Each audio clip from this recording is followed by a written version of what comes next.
नमस्कार मित्रों, स्वागत है आप सबका ज्ञान गंगा रहस्यमयी चैनल में। दोस्तों, आज हम आप लोगों को बहुत ही महत्वपूर्ण ज्ञान की बात बताने जा रहे हैं। बहुत ध्यान से इस वीडियो को देखना और कोशिश करना समझने की। दोस्तों, मनुष्य इस संसार का सबसे ज्ञानी और बुद्धिमान प्राणी है।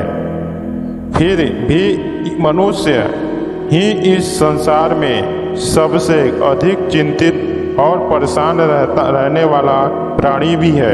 मनुष्य सभी योनियों में श्रेष्ठ और देवताओं में उत्तम है। फिर भी मनुष्य इन सब चीज़ों में इतना भ्रम भटक जाता है कि वह अपने देवत्व, अपने अस्तित्व को पहचाने न बगैर परेशान और चिंतित कष्ट पीड़ाओं को झेलता रहता है और अंत समय आते ही शरीर छोड़ देता है। दोस्तों, मेरे चैनल में नए हैं, चैनल को सब्सक्राइब करें, बेल आइकन पर प्रेस करें।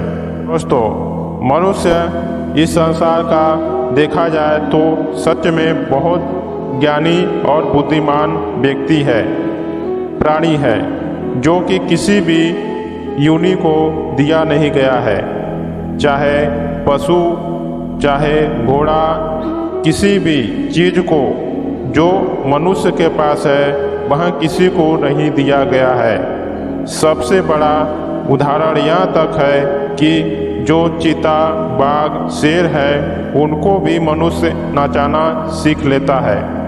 यहाँ तक कि देवी देवताओं को भी अपने वश में कर सकता है, राक्षस पिशाच को भी अपने वश में कर सकता है। फिर भी मनुष्य प्राणी एक ऐसा है जो बहुत ही परेशान और चिंतित रहता है।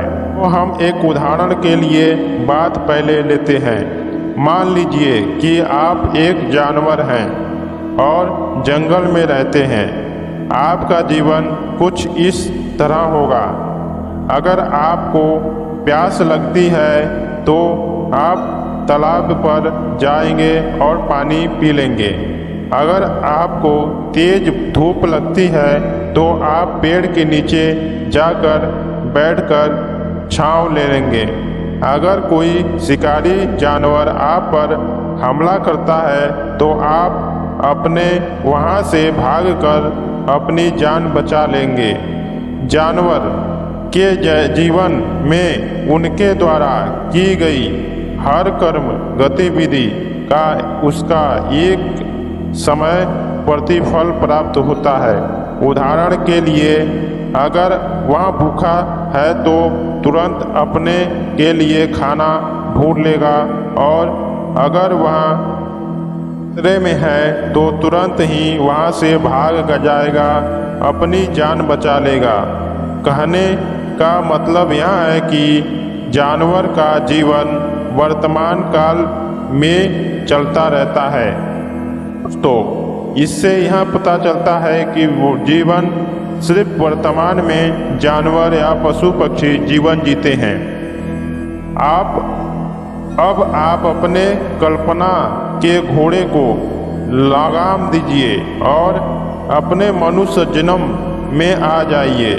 अब अपने मनुष्य जीवन में विचार कीजिए। दोस्तों, आप आज नौकरी का या व्यापार कर रहे हैं तो आपका इसका प्रतिफल महीने के अंत में या कुछ समय बाद मिलेगा। आप आज पढ़ाई कर रहे हैं तो क्योंकि इससे आपका भविष्य अच्छा होगा। आज आप पैसे बचा रहे हैं क्योंकि इससे आपका भविष्य सुरक्षित होगा। इस तरह मनुष्य जीवन में उसके ज़्यादातर कार्य का फल उसके भविष्य में प्राप्त होने वाली होती है। इसलिए ज़्यादा समय भविष्य के लिए लगा देता है। इसीलिए मनुष्य सबसे दुखी और कष्ट पीड़ा भोगता हुआ जीवन जीता है और जब शरीर त्यागता है तो उसका कोई लक्ष्य नहीं होता है, जिसकी वजह से पशु यानी 84 लाख योनियों में भेज दिया जाता है, क्योंकि वह मनुष्य तन पाने के बावजूद भी पशु की तरह से भी नहीं जी पाया। वहाँ हमेशा दूसरे आगे की सोचता रहा, अपने वर्तमान की कुछ भी नहीं सोचा कि वर्तमान में वह क्या कर रहा है। तो आज कोई भी व्यक्ति न भूत में जीता है न वर्तमान में, सभी भविष्य की चिंता और भविष्य के लिए जीते हैं। यह बात तो सभी बोलते हैं, कल किसने देखा, सुबह किसने देखा, लेकिन दोस्तों कोई भी इसको प्रैक्टिकल नहीं करता। सन्यासी जो होते हैं, जो जंगल में चले जाते हैं, तपस्या करते हैं, उनको वर्तमान की चिंता नहीं होती है। वह सिर्फ आज के लिए सोचते हैं कि आज प्राप्त हो जाए, अब प्राप्त हो जाए, अब भगवान दिख जाए, अब भगवान तक पहुंच जाए। उसको सिर्फ भगवान की ललक ही रहती है, न कि उसको कोई भी आगे की इच्छा सोचनी होती है। बस उसे निरंतर उसी अभ्यास में रहना है कि उसे परमात्मा कब मिले। आज सारा जनमानस इसी में भ्रमित है और कोई भी मनुष्य को यह रास्ता नहीं दिखाता है कि वह भविष्य से वर्तमान में आकर जीवन जिए, जिससे वह भविष्य वर्तमान वाला बन सके। हर मनुष्य का कर्तव्य होता है कि वह अपने भविष्य में रहते हुए वर्तमान को भी जाने।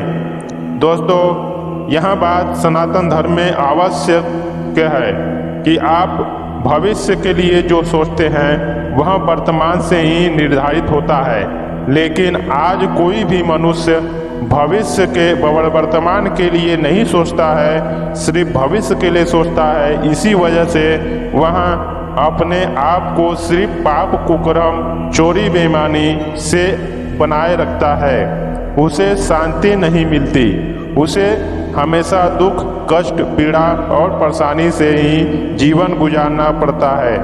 तो यह सब कुछ उसके साथ इसलिए होता है क्योंकि वह वर्तमान छोड़कर भविष्य में जीता है। वर्तमान में जीने वाला व्यक्ति ही भविष्य को बना सकता है। जैसे सनातन धर्म में कहा गया है कि जब कोई व्यक्ति रुपया पैसा कमाता है तो वहाँ जब उसको मिले तो उसका 3 भाग किया जाता है, और 3 भाग में से प्रथम भाग धर्म के लिए, जो उसके भविष्य में आने वाले कष्ट पीड़ाओं को, उसके वर्तमान के पाप को खत्म करता है। दूसरा भाग उसके वर्तमान के भोग के लिए इच्छा की जाती है, और तीसरा भाग उसके भविष्य में आने वाले घटनाओं के लिए सुरक्षित की जाती है। दोस्तों वो सब कुछ वर्तमान से निर्धारित होता है, परंतु आज कौन सा ऐसा मनुष्य है जो वर्तमान की सोचे। हर कोई भविष्य की बात सोच रहा है। जब भविष्य की बात सोचेंगे तो भविष्य में भी नहीं मिलता और वर्तमान भी छूट जाता है, क्योंकि भविष्य किसने देखा है। तो इसलिए वर्तमान में जीवन जीना चाहिए और भविष्य के लिए कुछ भी नहीं सोचना चाहिए। जैसा सनातन धर्म और धर्म के अनुसार जीवन जीकर अपने जीवन को कृतज्ञ और अपने गंतव्य तक पहुँचें। आप जिस कार्य के लिए धरती पे आए हैं उस कार्य के लिए जिए, नहीं तो आप पशु के समान ही जीवन जीने वाले, पशु से भी नीचे श्रेणी वाले होते हैं। तो इसका अर्थ यही होगा कि आप 84 लाख युगों में भटकते रह जाएंगे। तो दोस्तों यह वीडियो आपको कैसे लगी? मेरे चैनल में नए हैं, चैनल को सब्सक्राइब करें, बेल आइकन पर प्रेस करें। मिलते हैं दोस्तों नेक्स्ट वीडियो में। जय श्री कृष्णा, जय श्री राधे।